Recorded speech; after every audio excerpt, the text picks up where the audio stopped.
Olá, meus queridos, a paz do Senhor mais uma vez.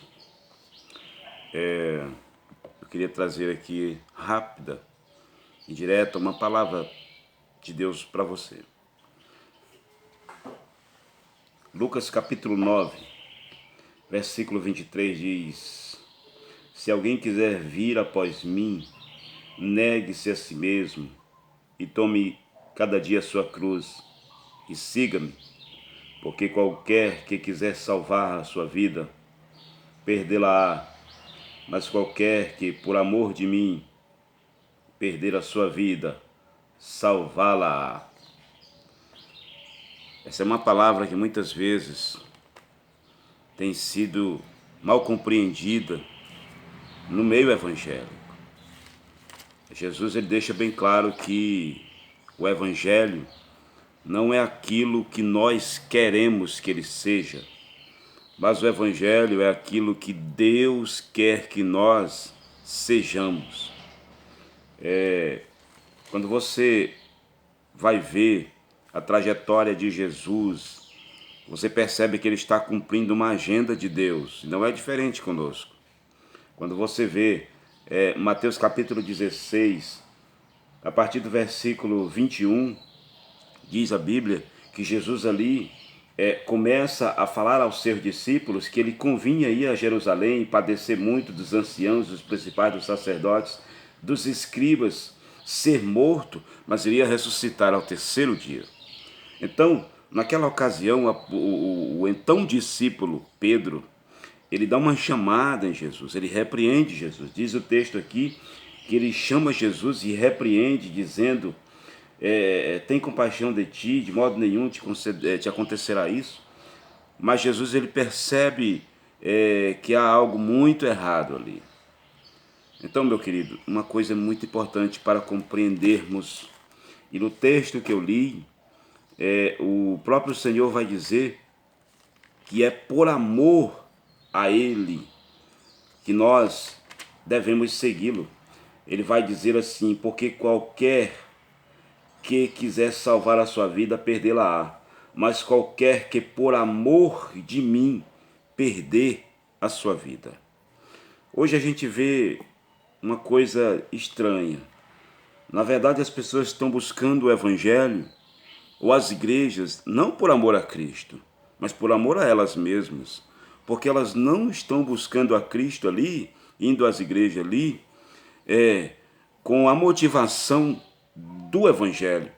Elas estão indo ali com as suas próprias motivações para fazerem exatamente o oposto do que é essa mensagem, essa palavra aqui do Evangelho.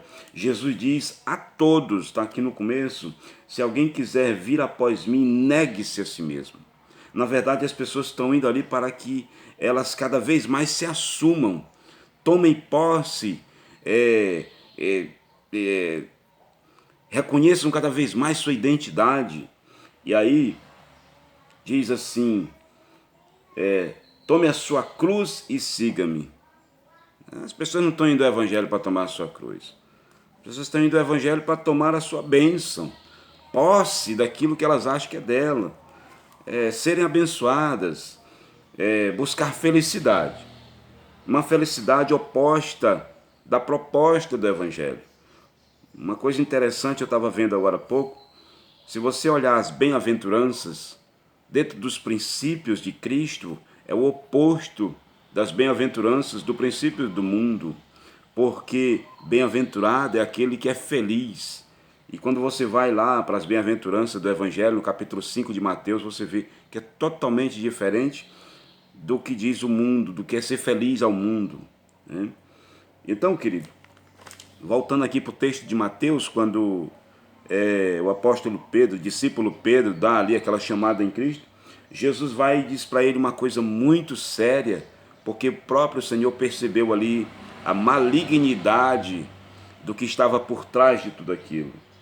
Aí ele diz assim: ele, porém, voltando-se, disse a Pedro, para trás de mim, Satanás,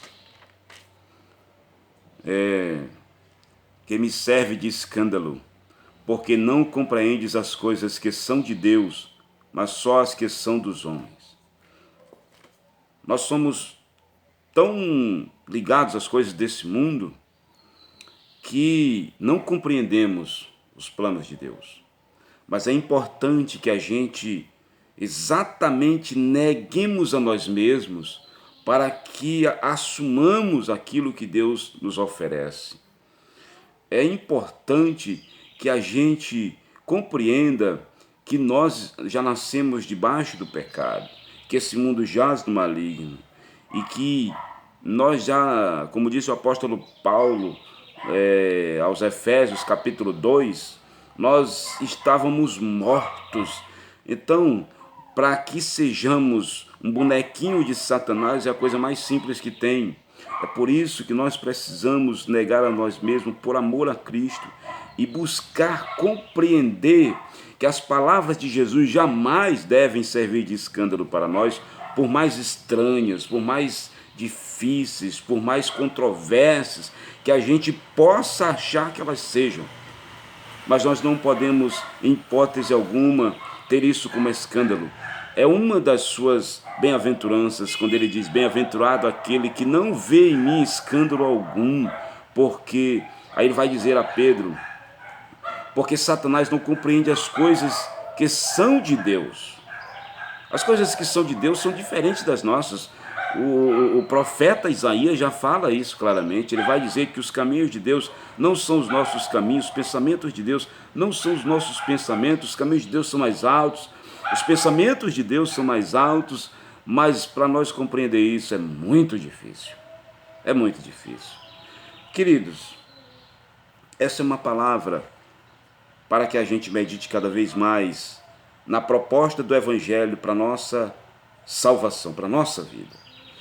E eu quero só fechar aqui com uma frase que eu, analisando essa palavra, eu compreendi isso.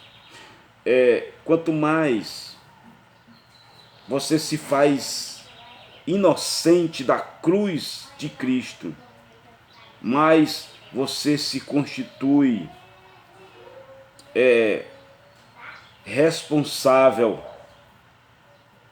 pelos seus pecados, mais você se faz culpado da morte de Cristo. Pense bem nisso, porque essa é a realidade do Evangelho. Que Deus abençoe a sua vida e que você possa olhar para a palavra de Deus com o coração aberto, pronto a recebê-la, para que ela transforme a sua vida conforme a vontade de Deus. Deus abençoe você, no nome de Jesus.